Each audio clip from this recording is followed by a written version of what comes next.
Bonjour à toutes et à tous et bienvenue dans cette conférence.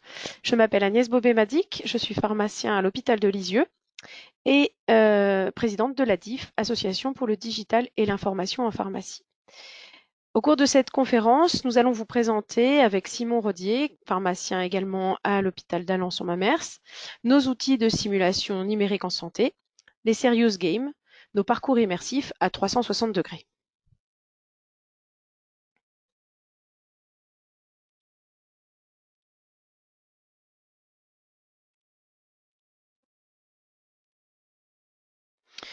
Ces outils ont été développés et sont maintenant utilisés par de nombreux hôpitaux et sociétés savantes.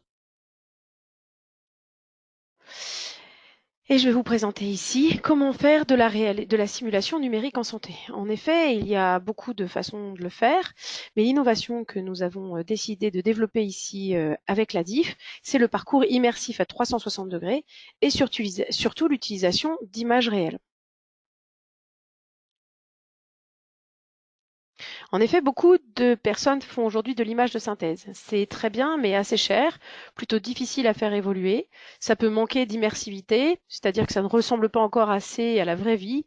Et l'effet jeu vidéo peut déplaire à des générations supérieures, des gens supérieurs à 40 ans. L'idée du concept des parcours immersifs en réalité virtuelle à 360 degrés est basée sur le concept de Google Street View. Ce sont des images réelles avec la possibilité d'avoir des vidéos qui permettent une répétabilité de la scène. Alors les avantages de ça, en fait, c'est que c'est assez simple à mettre en œuvre. Ça nécessite juste une connexion Internet et un smartphone, un ordinateur ou une tablette. Et le gros avantage, c'est la compatibilité en réalité virtuelle qui permet de déclencher un effet de nouveauté, l'effet un peu waouh, l'utilisation notamment de casques de réalité virtuelle. J'ouvre ici une petite parenthèse. On n'utilise pas effectivement le casque pour faire la chambre, on utilise plutôt un ordinateur. Il y a des casques de plein de prix différents, mais c'est en fait un effet phishing, on va dire. C'est plus facile d'aller séduire les soignants qui n'ont jamais le temps, jamais l'envie, pour faire une formation sur la sécurisation du circuit du médicament en utilisant comme ça des outils innovants. Donc la simulation en santé a été développée sur la DIF sous 3 volets pour former en fait gratuitement les professionnels de santé. Vous avez 3 volets, l'un sur les médicaments qui s'appelle Iatromed 360, l'autre plutôt sur les dispositifs médicaux et qui s'appelle SimuDM, enfin sur l'unité de préparation des anticancéreux qui s'appelle SimuPac 360.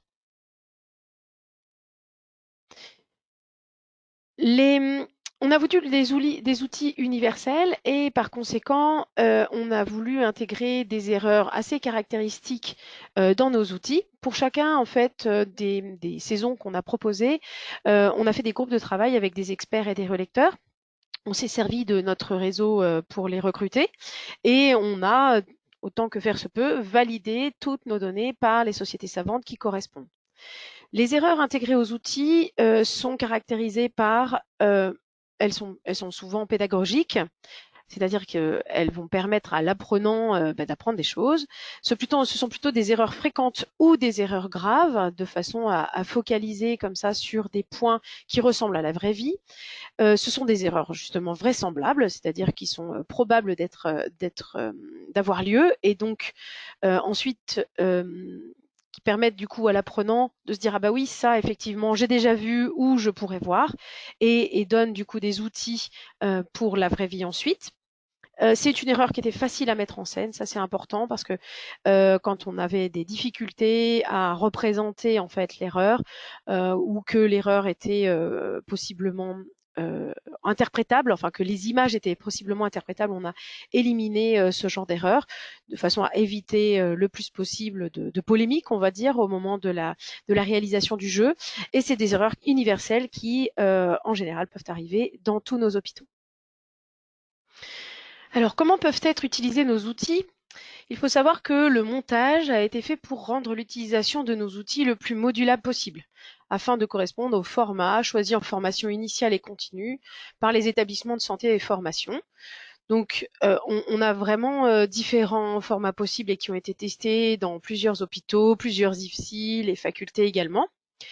La première qui nous vient à l'idée, évidemment, quand on a ce genre d'outils disponibles sur Internet 24/24, voilà, c'est le e-learning.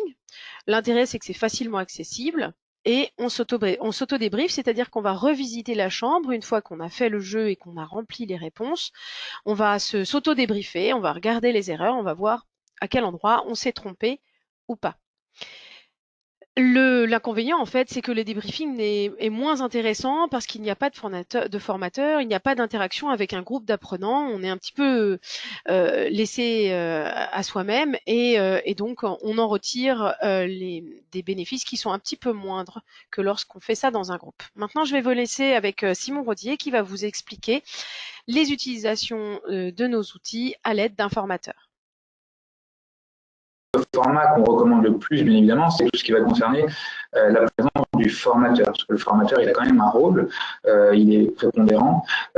Il va fixer avec les apprenants le briefing en disant un petit peu quels sont les objectifs de l'outil. Alors là, Agnès en a présenté un, mais pour les autres, c'est exactement le même contexte. Pour la conciliation, il y aura 10 divergences à identifier. Pour les DM, le sondage urinaire, il y aura des erreurs de choix de son, de lubrifiant, etc., etc., tout ce qu'on peut imaginer par rapport au sondage, etc. Donc, ils briefent ces équipes pour savoir à quoi ils doivent s'attendre, ce qu'ils doivent faire, leurs objectifs. Ensuite, donc, il va y avoir une mise en situation, ce qu'on appelle simulation seule, ou en binôme. Ça peut paraître très intéressant. On a testé pas mal de formats, que ce soit Agnès ou moi ou d'autres d'ailleurs, des binômes de même profession ou des binômes, par exemple, préparateur-infirmier ou infirmier-médecin, pharmacien-infirmier. Bref, que ce soit formation initiale ou formation continue, il y a beaucoup de choses à faire. Ces binômes-là favorisent vraiment l'interaction, l'émulation pour dire « Ah ouais, tiens, dans ton service, on stocke ça comme ça. Chez nous, on a fait comme ça. Là où je venais avant, on avait tendance à préparer les poches comme ceci. » Bref, vous imaginez bien tout ce qui peut ressortir déjà de cette partie-là, alors même qu'elle n'a pas encore été débriefée. Et ensuite, donc, comme je disais précédemment, vous passez au débriefing. Ça, c'est un petit peu le format royal, puisqu'il respecte le format simulation en santé. Donc, votre formation est entre guillemets estampillée simulation en santé. Normalement, les gens sont très actifs, le débriefing est extrêmement riche. La contrainte, c'est qu'il vous faut bien souvent un ordinateur pour un ou un ordinateur pour deux apprenants. Au-delà, ça paraît un peu compliqué. Donc, il y a des contraintes techniques. Après, faire ça en groupe de plus de 12-15 personnes, on perd un peu la proximité. Donc, en gros, la contrainte, c'est d'avoir à peu près 5, 6, 8 PC dans une même pièce. Aujourd'hui, ça paraît quand même faisable pour bon nombre d'établissements. L'autre solution, c'est la partie en haut à droite. Je suis désolé, j'ai pas de pointeur. Vous faites le même briefing et là, par contre, la simulation, vous la faites en groupe. C'est-à-dire que vous dites au groupe, voilà ce que vous devez trouver, je vous montre les choses. Donc, il y a un pilote, le formateur est pilote, ou alors un apprenant qui est pilote. Il se balade et chacun regarde, dira tiens, effectivement, l'infirmière, quand elle perfuse, elle fait comme ça, ok, je note, et ensuite, on fait les briefings au final. Ça, c'est intéressant, je dirais, c'est pour ça, on va dire qu'on n'a pas les moyens de mettre des ordinateurs dans la pièce. Il n'en faut qu'un avec un vidéoprojecteur, donc pourquoi pas. Ça peut aussi se prêter aux grands groupes. Si on l'a testé sur des formats type congrès avec 200 personnes, ça fonctionne. Néanmoins, l'impact pédagogique sera vraisemblablement un petit peu moins bon. On retiendra moins de choses, on est moins actif dans ce type de format. Et le dernier format, il est un petit peu moins recommandé. Néanmoins, il permet de gagner du temps. Vous faites la simulation et les briefings au fil de l'eau. Vous dites, par exemple, on monte l'erreur du frigo, qu'est-ce qui s'est passé, pourquoi on stocke dans un frigo des médicaments avec de la nourriture, et vous passez à la suivante. Le gros inconvénient, c'est qu'en termes de réflexion, de démarche intellectuelle, il y a ceux qui vont être les leaders et puis vous allez avoir les suiveurs, il y aura une majorité de suiveurs, donc automatiquement, comme ils sont moins acteurs d'information, il risque d'y avoir un petit peu un décrochage de bon nombre d'apprenants. Donc je dirais que le format idéal, ça reste le format en bas à gauche, et les autres s'entendent. Et il peut tout à fait y avoir des formats hybrides qui mixent un petit peu tout ça, où vous pouvez aussi vous en réinventer. N'hésitez pas à nous faire remonter vos bonnes idées, on est preneurs. On est preneurs. Voilà pour cette partie-là. Agnès, tu peux passer s'il te plaît. Merci. Donc là encore, pour vous aider au maximum et que vous puissiez venir un petit peu picorer ce qui vous intéresse, on a créé, dès qu'on a eu le temps nécessaire, faire des kits formateurs avec tous les documents que vous retrouvez dans les chambres, mais sous format document papier à imprimer, pour ceux qui sont très attachés au papier, on pense à eux. Le diaporama, à projeter avant pour le débriefing. Pendant, il n'y a pas grand-chose puisque chacun est sur son ordinateur théoriquement. Et surtout après, pour le débriefing, ça vous met un support avec pourquoi c'est bien, pourquoi c'est pas bien, qu'est-ce qu'on peut faire, des recommandations éventuelles. Des questionnaires d'évaluation avant-après. Ça, on a fait ça et on vous montrera juste après très rapidement. C'est aujourd'hui important. Si vous dites à une direction, on propose de faire ce format-là, il faut 2 heures, le directeur des ressources humaines ou des soins peut vous dire mais pourquoi ça plutôt qu'un format avec un cours magistral de 2 heures avec 800 personnes, c'est beaucoup plus rentable. Oui, mais il faut prouver justement que votre format il est plus pertinent parce qu'il y a une amélioration avant-après, par exemple, du niveau de connaissance de vos apprenants. Donc ça, c'est ce qu'on vous permet de faire avec l'outil. On l'a fait avec plusieurs profils, ça marche tout le temps. Il y a une amélioration des connaissances avant-après. Il faudrait tester la rémanence dans le temps, etc. Il y a beaucoup de choses qu'on pourrait faire. Mais en tout cas, vous avez la certitude déjà que les gens ils sont mieux informés après qu'avant. Et puis, un question de satisfaction, si globalement les personnes ne sont pas satisfaites de base, ça va vous extraire l'intérêt de la formation. Donc, ça vous permet de dire qu'ils étaient satisfaits et en plus, ils ont appris quelque chose. Voilà pour l'aspect kit. Donc, avec, encore une fois, vous pouvez prendre tout ou partie ou rien. Là encore, c'est au choix de chacun. Agnès, si tu peux passer, s'il te plaît. Oui, justement, Simon, en fait, je voulais montrer aux gens comment ça marchait, du coup. Ah oui, tu voulais montrer le kit, le kit, ouais, d'accord. C'est ça, donc quand je suis sur la chambre, je suis là. Voilà, quand vous êtes, vous n'avez ce kit que lorsque vous êtes connecté, on est bien d'accord. Hein. Donc vous allez ça, vous téléchargez tout simplement, c'est un fichier zip. Voilà, donc ça prend un petit peu de temps. Hop, allez. Voilà, ça va m'ouvrir un fichier zip ici que je vais pouvoir ouvrir. Et vous voyez, il y a tout ça. Donc à lire en premier pour ceux qui n'assisteraient pas à cette conférence, les documents imprimés. Tu as parlé des documents imprimés, Simon. Oui, j'ai parlé de documents qui pouvaient être imprimés ou non. C'est à chacun de voir un peu ce qu'il fait ou ce qu'il ne fait pas. Voilà, c'est ça. Parce que c'est assez agréable, en fait, quand les gens sont, pour les apprenants, d'avoir tous les documents, la prescription, l'administration, tous les plans, etc., sur papier au moment où ils regardent, par exemple, la préparation du saigné ou la perfusion, ou tout ça, plutôt que de retourner à chaque fois sur les ordinateurs de la chambre pour aller voir le plan, par exemple, la prescription, etc. Donc, les évaluations, le diaporama de débriefing. Donc, justement, pour vous montrer le diaporama, là, c'est sous format PDF. Et donc, le voici. Donc, on le passe au fur et à mesure et on a les différentes erreurs. Donc, voilà, numéro 1, numéro 2, numéro 3, etc. etc. Donc, on passe les erreurs au fur et à mesure et on débriefe, donc, du coup, avec les gens. Voilà. Parfait. Donc maintenant, du coup, voilà, comment je te laisse la main pour la suite? Oui, donc par rapport à l'évaluation des connaissances, on en a un tout petit peu parlé. Aujourd'hui, faire un avant-après concernant les connaissances spécifiques qu'on va travailler durant ces séances, qu'elles soient en auto-formel, peu importe la durée, etc., ça paraît être une norme que d'évaluer à minima la satisfaction et s'il y a une amélioration des connaissances avant-après. Donc, on a proposé plusieurs choses, un format papier avec des questions assez simples, des QCM du style un médicament thermosensible est plus souvent dégradé à quand il est trop chaud, quand il est trop froid. Les risques sont uniquement des risques de destruction. Vous pouvez imaginer toutes les questions qu'on peut poser par rapport à ça et les pièges tendus. L'idée, c'est au cours de la formation que l'apprenant ait ces questions en tête, qu'il essaye de faire marcher, de mettre tout ça en mouvement et se dire « Ah tiens, j'ai vu ça, effectivement, un thermosensible, il est sensible parce qu'il peut se dégrader, parce qu'il peut former un produit toxique, on pense au curare, parce qu'il peut être moins actif, on peut penser à l'insuline à température ambiante qui au bout d'un mois, 2 mois, 3 mois, on va perdre un peu, etc., etc. Et à la fin, on refait cette même évaluation et là, globalement, vous voyez que ça s'améliore On vous montrera les graphiques juste après. Donc, vous pouvez faire ça au format papier, ça marche très bien. Vous pouvez faire ça avec un questionnaire en ligne, ça marche très bien, on l'a testé. Vous pouvez aussi faire ça avec des modèles un peu plus sympas, un peu plus fun, type Plickers, type Votar, d'autres le font. Vous donnez un petit papier avec un flashcode aux apprenants, ils lèvent le code, vous balayez la salle avec votre smartphone, vous avez les résultats en direct, un petit peu comme qui veut gagner des millions, vous avez les votes du public.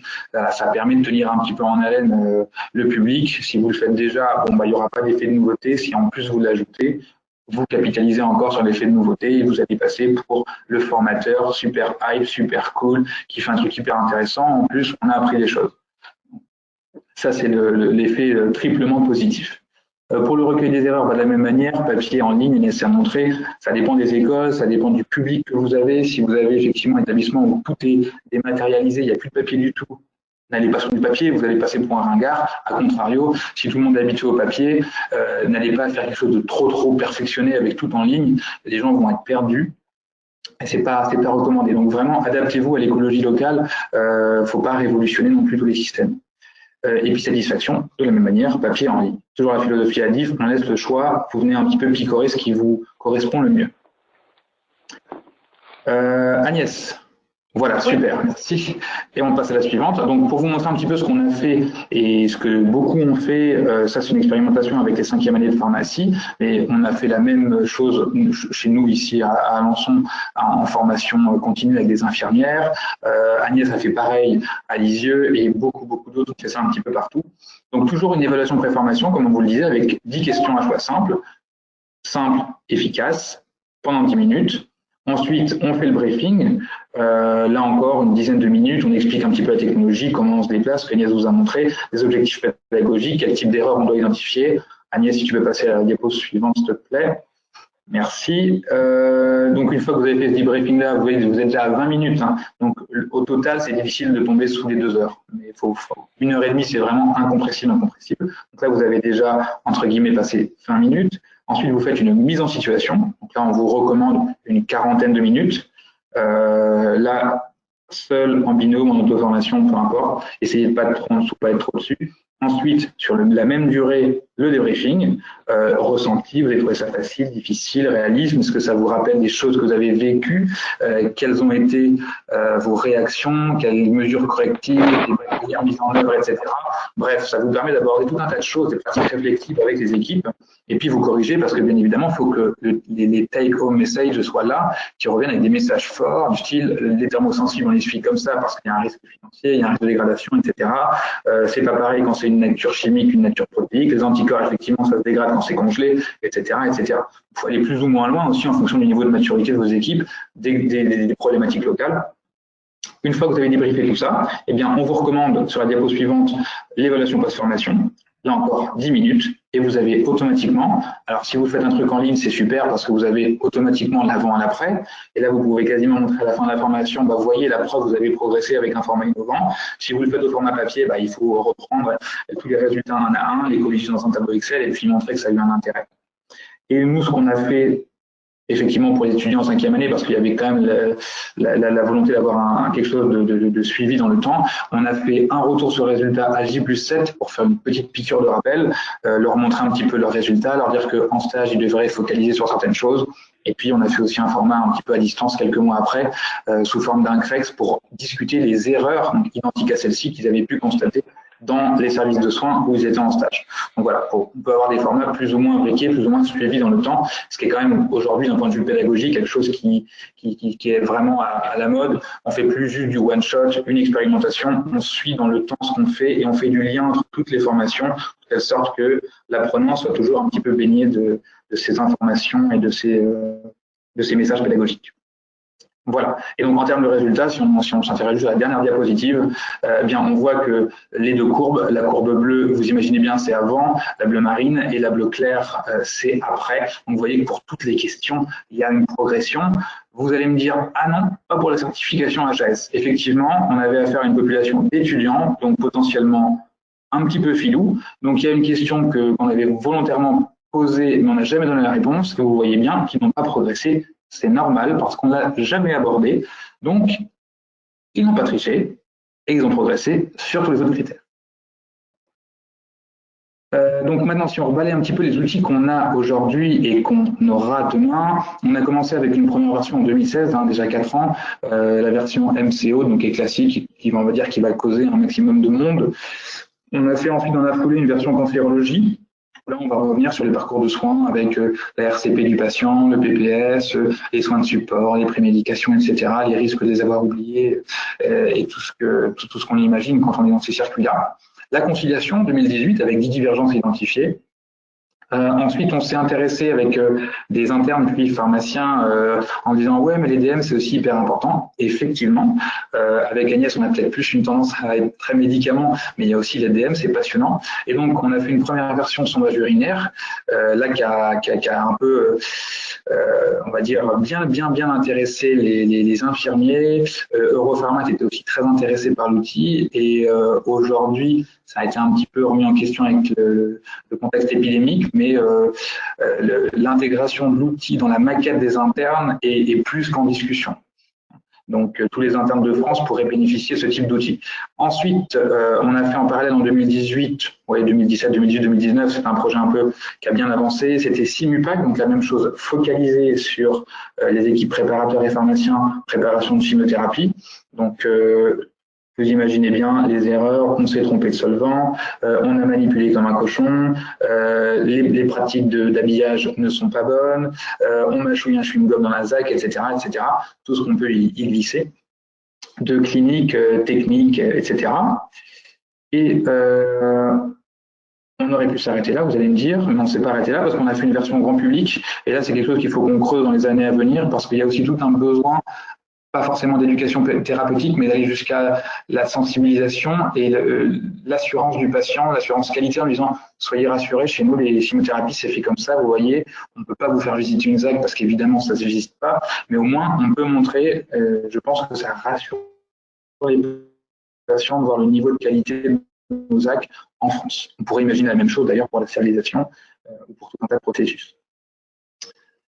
Et donc, suite à ces différents projets, on va passer à la diapo suivante concernant le prévisionnel. Alors, prévisionnel qui est accompli, il y a un néonat, il a pris un petit peu de retard avec le contexte épidémique, mais des formations sont déjà en route sur la région Normandie.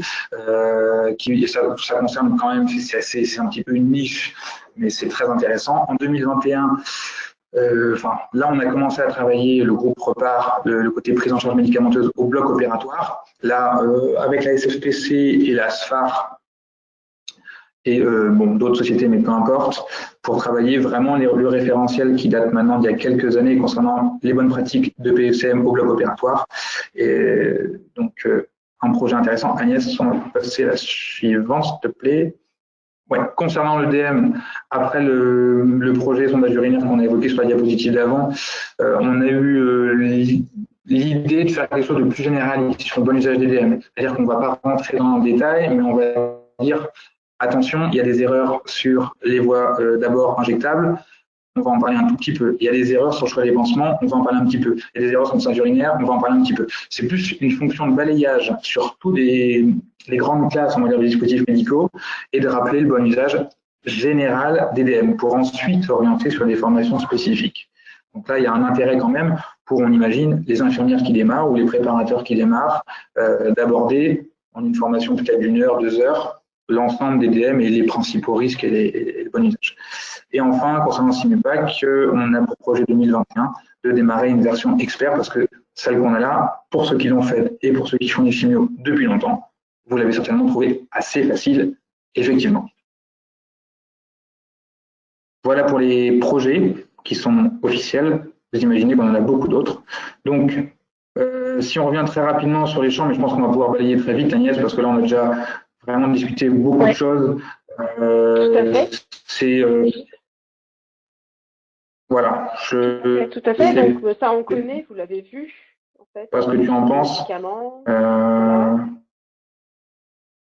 Oui, je pense que peut-être on peut passer directement aux questions, en fait. En images, en fait. Là, c'est les différentes images pour vous montrer. Du coup, ça, c'est le MCO. Cette diapo-là. Cancéro, voilà, Cancéro. Donc, c'est les mêmes sphères, mais du coup, le scénario est différent et les images derrière sont différentes. Oui, allô? Vous m'entendez pas? Ah. Oui. pouvez-vous réexpliquer? Moi, Vous j'entends. m'entendez ou pas? D'accord. Donc là, en fait, il y a voilà, les images de la Oui, cancéro, voilà. ensuite la conciliation. Voilà, ça c'est pour vous montrer un petit peu les différentes. Voilà, c'est les mêmes sphères là encore, mais les points d'intérêt sont différents. Il y a des vidéos avec du son. Voilà, Iatromède néonate. Vous voyez qu'on change d'environnement, on change de sphère et on a utilisé donc un mannequin très haute définition donc qui existe au centre de simulation du CHU de Caen. Voilà, prise en charge au bloc opératoire donc pour 2021. Et puis enfin SimUDM, SimUDM à enlever je pense, pardon. Ça c'était à enlever du coup. SimUDM, voilà, donc avec beaucoup de gestes en fait sur les dispositifs médicaux parce que ça c'est vraiment très intéressant. Donc beaucoup de vidéos. 18 erreurs toujours. Un truc, donc la première, c'est sur le sondage urinaire et le deuxième, ça va être sur le bon usage, beaucoup plus accessible et beaucoup plus abordable. Et Simupac, vous voyez, donc là, pardon, désolé, Simupac, voilà, avec à l'intérieur d'une TAC, à l'intérieur même de l'isolateur et différentes vidéos et photos qui concernent des erreurs des chimiothérapies. Voilà. Voilà, les projets à plus long terme. Eh bien, écoutez, là, c'est bon. Je pense qu'on peut passer aux questions maintenant. On va rester sur le chat. Je pense que c'est pas mal. Donc, je vois la Valérie qui pose une question. Pouvez-vous expliquer comment saisir les résultats des questionnaires avant, après pour analyse? Oui. Alors, par rapport à ça. Vas-y, je te laisse parler. Oui. En fait, il y a plusieurs possibilités donc, par rapport à ces questionnaires. J'imagine qu'on parle des questionnaires d'évaluation du niveau de connaissance, du style on a des QCM avant et des QCM après. Plusieurs solutions. Soit ce qu'on a très rapidement abordé avec les clickers ou les votards, vous pouvez comme ça prendre les résultats avant, dire combien, oui, ok, c'est bien ça. Donc, le clickers, l'avantage, c'est que vous avez un flashcode, un data matrix qui va être unique par apprenant. Vous lui dites bien de le garder, qu'il n'échange pas avec son voisin, sinon ça fausse les résultats. Et vous attribuez un flashcode à chaque apprenant. Donc, s'ils sont 12, par exemple, il y en a le flashcode de 1 à 12. Ils vont voter pour la question 1, par exemple, il a parié ce résultat puisqu'il a gardé son flashcode avec le vote en tour numéro 2, donc après la formation. Et vous voyez, il a répondu A la première fois, deuxième fois, il a répondu B. La bonne réponse était la réponse B. Vous voyez donc qu'il a progressé. Vous faites ça 12 fois, avec vos 12 apprenants, ça se fait automatiquement. Votre application Clickers, qui est en téléchargement sur un gratuit d'ailleurs, je crois, va vous extraire les résultats et vous pouvez les associer, les combiner, et là, vous dites, OK, tout le monde a progressé. L'autre solution, si vous ne voulez pas faire du nominatif, mais montrer globalement que votre formation vous permet de progresser et que vous ne voulez pas spécialement garder nominativement des résultats, vous pouvez faire pareil avec Votar. Votar, il vous prend une photographie à l'instant T, tout le monde lève un papier, il dit globalement les gens ont voté à 80% A, sauf que la bonne réponse était la B. Quand vous faites la même chose après, tout le monde relève son papier, et là vous pouvez imaginer que si vous avez été pédagogiquement efficace, tout le monde vote B, et donc automatiquement, vous avez comme ça deux pourcentages que vous pouvez aisément comparer. Il y a d'autres possibilités que vous pouvez utiliser, c'est des quiz en ligne, ça marche très bien. Si vous avez des petites cohortes, j'utilise personnellement le site qui s'appelle Cuisinière, alors pas cuisinière pour cuisiner, mais cuisinière pour faire des quiz, ça marche très bien. C'est un outil académique, c'est gratuit, et là, vous pouvez sécuriser ça par un code d'accès, ce qui permet que tout le monde ne le remplisse pas. Vous donnez le code, les gens remplissent, et là, vous pouvez mettre un identifiant en haut à droite. Par exemple, ce sera Marie Dupont, et si elle se connecte la première fois et met Marie Dupont, vous avez tout son score à la première partie. Elle se reconnecte ensuite une deuxième fois. Vous avez de nouveau Marie Dupont en partie B, et vous avez un Excel qui est extrait automatiquement. Vous pouvez extraire, et vous avez d'emblée les résultats sous forme chiffrée. Vous pouvez faire un graphe en 2 coups de cuillère à peau. C'est assez simple, surtout si vous l'avez fait une fois, vous faites, imaginons X fois cette formation-là, après vos outils sont recyclables. Il y a quand même un petit travail de test en amont. C'est pas non plus du clé en main. Vous n'allez pas voir avec l'extraction, avec le camembert à présenter aux apprenants après à la direction. Néanmoins, si vous reproduisez le format, vous pouvez quand même facilement gagner du temps. Il y a un petit peu de travail de réflexion, un petit peu de création éventuellement. Quelle application pour les votes? Donc, Alors, attends, du coup, Simon, je vous montre juste Plickers, par exemple. Voilà, c'est ça, en fait. oui. Donc, c'est le site internet plickers.com. Je vous ai mis le lien dans le chat. Donc là, je suis connectée. J'ai saisi mes différentes questions. Il y a Tromet Cancero, par exemple. Voilà, donc là, je peux éditer, je fais du copier-coller sur mes questions. Hein. Et quand je le fais, en fait, voilà ce que ça donne. Donc, j'ai téléchargé l'appli sur mon téléphone portable et je scanne, vous voyez, les QR codes en fait de la classe et ça me donne les résultats en direct. Voilà, ça c'est l'application Plickers. Donc, on imprime les QR codes via le site. Hein, et on imprime les QR codes via le site et puis après, du coup, on utilise ce format-là et ça extrait. Alors, je peux vous montrer ça aussi. Par exemple, ici, je peux aller rechercher vous voyez, mes différentes réponses, donc 83%, 95% des différentes classes. Et je peux également les extraire par fichier Excel. Hein. Alors là, par exemple, celle-ci, et du coup, il faudrait que je trouve la date exacte de leur réalisation. Ça doit être en décembre 2019. De là à là, je vais avoir les réponses. Voilà, vous voyez ici, j'ai les différentes réponses de mes différents étudiants avec le pourcentage de réussite de chaque étudiant. Donc ça, c'est Plickers. C'est un format qui est vraiment très sympa à utiliser. Comme disait Simon, il y a Votard, mais vous pouvez dans le kit vous vous souvenez le kit que je vous ai montré tout à l'heure, je vais retrouver où est-ce que je l'ai mis. Voilà, dans ce kit ici. Où est-ce que je l'ai mis il y a le questionnaire avant-après. Je vais vous le retrouver dans 2 secondes. Documents. On vous les a mis, hein, les questionnaires avant-après. Alors, Ça reste quand même quelque chose d'extrêmement simple, facile à remplir. Vous pouvez préparer ça. Au moins, je vous conseille sincèrement, si vous arrivez avec une nouvelle technologie, c'est du 360, il faut des PC, si en plus vous faites de l'évaluation en ligne et tout, vous pouvez un peu perdre les gens et même vous perdre vous. Ça reste pas non plus simple comme de l'eau de roche. Donc, si vous avez à commencer, si je peux me permettre un conseil, commencez une première fois avec un format papier et ensuite monter en charge parce que ça fait beaucoup de nouveautés normalement à la fois pour vous et à la fois pour les équipes. Et il ne faut pas s'en mêler les pinceaux. Il y a des fois des petits problèmes de connexion qui peuvent survenir, tout mis bout à bout. Voilà, commencez peut-être par le papier. Voilà, donc justement au niveau du kit, hein, vous avez ça, par exemple, l'évaluation pré-formation. Donc vous avez les 10 questions. Donc par exemple, pour lutter contre les incompatibilités physico-chimiques entre 2 médicaments injectables, il est recommandé de modifier en première intention, blablabla. Bla, bla, bla. Du coup, ils répondent à cette question-là et quand dans la chambre, on étudie et normalement, on a la réponse et du coup, on peut faire ensuite le questionnaire post, donc on a le recueil des erreurs identifiées et à la fin, du coup, on refait ce questionnaire et on le remplit et donc on corrige à ce moment-là, hein, sous papier, on peut très bien corriger sans aucun problème.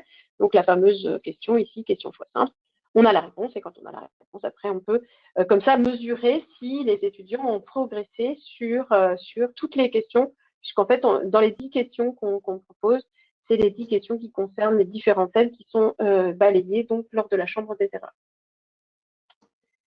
Voilà. Donc, il y a Céline qui dit quelle application pour les votes. Donc, il y a Plickers, il y a Votard, du coup, c'est, j'ai plus le numéro, enfin, l'adresse internet. Est-ce que tu peux nous la retrouver, s'il te plaît, Simon? Et puis, il y a Cuisinière, dont on a parlé tout à l'heure. Ouais, je vous mets Cuisinière. Moi, je l'aime bien. Je trouve qu'il est assez simple à utiliser. C'est un outil académique, donc utilisé par les académiques. Donc, normalement, c'est pas bourré de pubs, c'est assez respectueux de tout un nombre de choses, données personnelles, etc., tout ce qu'on imagine. Et Votard, de la même manière, il n'enregistre rien. Ça fait partie des logiciels libres et gratuits. Donc, globalement, vous ne serez pas embêté sur ce point-là.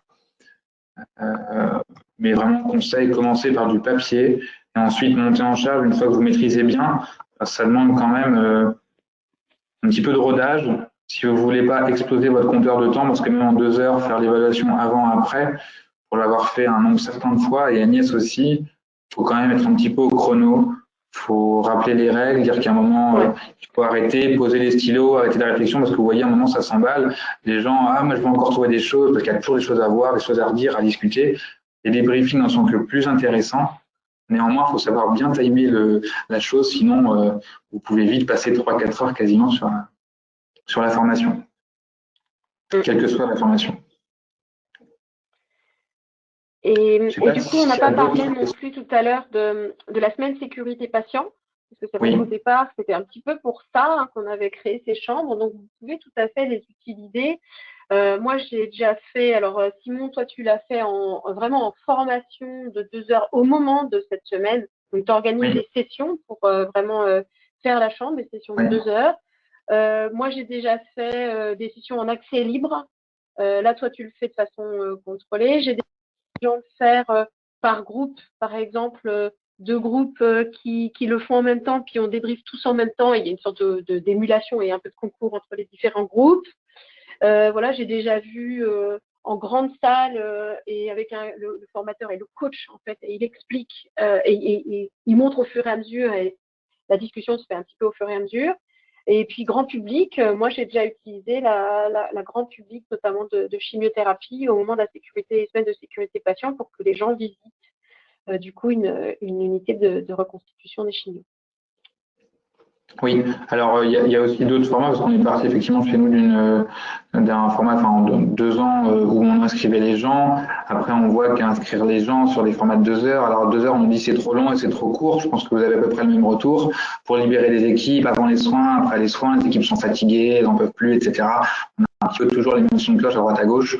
Donc, on a fait le choix d'intégrer ça à une formation globale sur la prise en charge médicamenteuse chez nous. Et donc, c'est un des modules, c'est cet outil de simulation numérique à la recherche des erreurs, donc sur la base champ des erreurs, mais avec beaucoup d'autres choses, de la simulation de CREX, de la visite sur site, questions-réponses, etc. C'est un format plus complet où là, l'encadrement libère la personne, souvent infirmière évidemment, sur une journée, et on sait qu'elle est là, elle a du temps dédié pour ça, c'est anticipé, c'est validé par la direction. Les formats 2 heures, on se rend compte que c'est à la fois bien et pas bien. C'est plus compatible avec du soin. Avant, c'est complexe. Après, ils sont fatigués. Donc, je pense qu'il ne faut pas non plus faire un mélange des genres. Et il peut être pertinent de sanctuariser ce temps-là. Après, je dirais que c'est très direction dépendant, c'est très organisation dépendant. C'est à vous de voir. En tout cas, l'idée, une fois de plus, c'est d'avoir un format qui est modulable. Vous prenez ce qui vous intéresse. Essayez juste pas de prendre le format de 2 heures et le faire en 30 minutes. Ça ne marche pas. Il faut juste vous dire, vous faites en fonction un petit peu survol, vous abordez les grandes lignes sans rentrer trop dans les détails. Pourquoi pas y revenir plus tard sur les formations spécifiques. Faut pas vouloir faire rentrer absolument avec un chausse-pied, un format hyper complet dans un créneau hyper restreint. Ça, c'est un coup à tout perdre, à la fois les apprenants, vous n'aurez aucun impact pédagogique. Je ne sais pas s'il y a d'autres questions par rapport à la mise en œuvre en termes d'accès. Une question qui revient souvent, en tout cas par mail, c'est on a des ordinateurs d'hôpitaux, on a tous les mêmes. Effectivement, on a tous les mêmes et on peut vous garantir que ça fonctionne. Justement, Agnès l'a dit, c'est de la haute définition, mais c'est pas non plus de la vidéo 4K hyper puissante. C'est des choses assez simples. Normalement, tous les PC font tourner ça. Il y a par contre parfois, c'est pour ça que ça vaut le coup de tester, des problèmes de pare-feu. Alors les pare-feux, ils vont contrôler la page 10 000 fois par seconde et ils vont la ralentir énormément. Mais en fait, c'est souvent pas l'ordinateur qui plante, c'est les pare-feux de l'informatique qui sont un petit peu, comment dire, trop invasifs. Trop puissants. Trop puissants, trop. Voilà. Donc ça peut être la seule chose. Donc demandez à votre service informatique qui soit un petit peu moins regardant sur notre site, qui est sécurisé. On vous le promet. C'est la seule solution pour le rendre un petit peu plus vif. Voilà. En tout cas, ça marche partout. Il n'y a pas besoin d'une carte graphique particulière. Des ordinateurs, même un vieux coucou qui a 8 ans, 10 ans quasiment, il le fait tourner. Volontairement, on n'a pas mis de son pour qu'il n'y ait pas besoin d'avoir des enceintes, parce que ça, c'est aussi une question. Donc, normalement, un PC lambda avec une souris et un clavier, ça fonctionne très bien et vous pouvez démarrer dès demain. Voilà, il n'y a pas d'autres Voilà, je ne sais questions. pas si vous avez d'autres questions et si ça vous a plu, si ça a répondu à vos attentes. N'hésitez pas à nous laisser un petit mot dans le chat, à mettre un petit pouce j'aime, à vous abonner à nos notifications. Non, je rigole.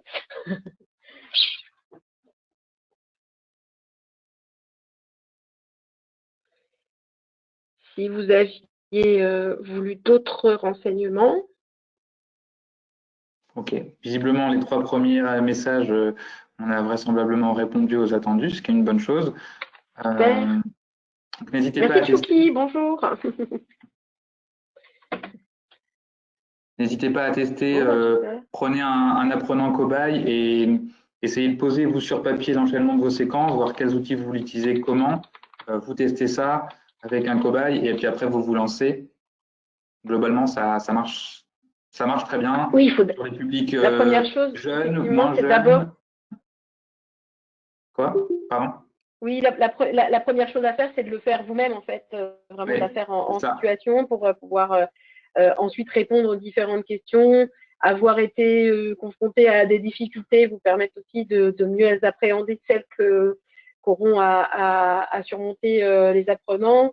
Et puis, voilà, c'est de les faire et puis de réussir à se l'approprier. Et puis, on ne vous cache pas que la première fois, c'est un peu un crash test, hein, et puis après, ça va de mieux en mieux. Exactement.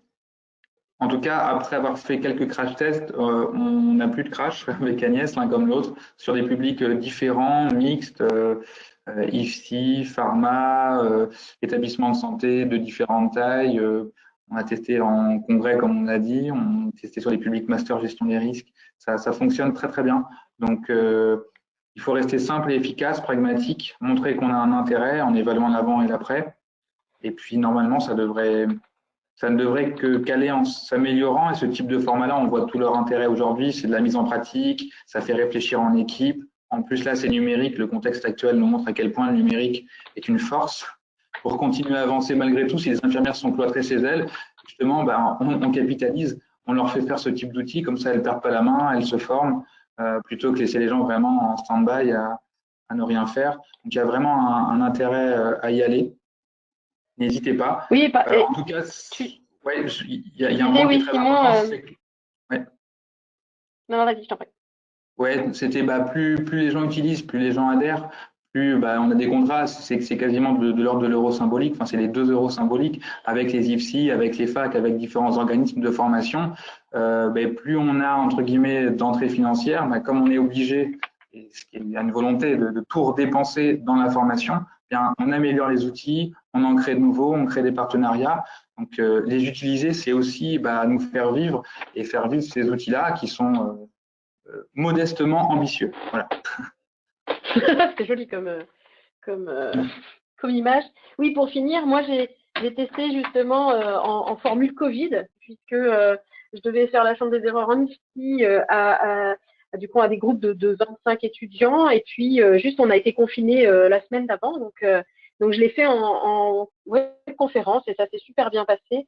Ce qui était rigolo, c'est qu'ils l'ont fait 2 fois cette chambre, ils ont fait la chambre Cancéro et la chambre MCO.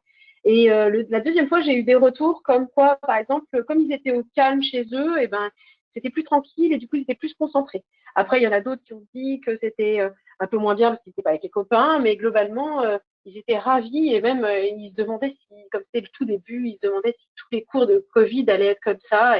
Et du coup, on leur a dit que non, c'était pas tout comme ça, mais voilà, c'est aussi un outil qui du coup peut être utilisé dans des circonstances un peu exceptionnelles comme la pandémie qu'on est en train de vivre en ce moment.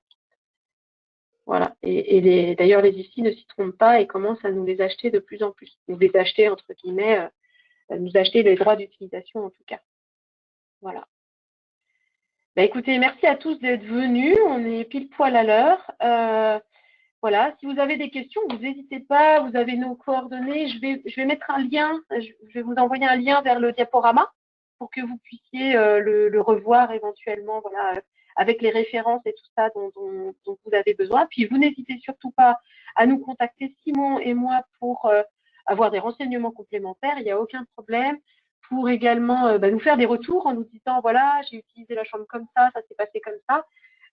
Vous voyez qu'en fait, les différents formats qu'on a aujourd'hui à disposition, c'est vraiment les gens qui les ont utilisés, qui nous ont fait des retours, parce que nous, on ne les a pas tous utilisés comme tels, mais en nous disant, moi, je l'ai utilisé comme ça, comme ça, comme ça. Et du coup, c'est tous ces retours-là qui font la richesse de l'outil. Hein. C'est l'esprit même de la DIF et c'est pour ça que ça fonctionne et on est ravis que ça se passe comme ça.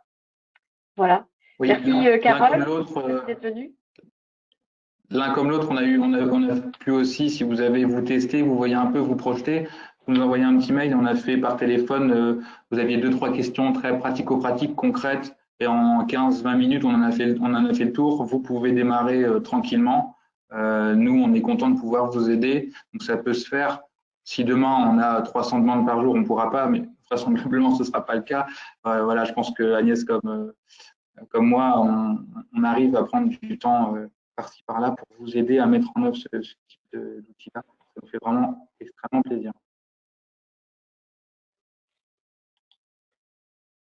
Voilà, écoutez, on va terminer la conférence.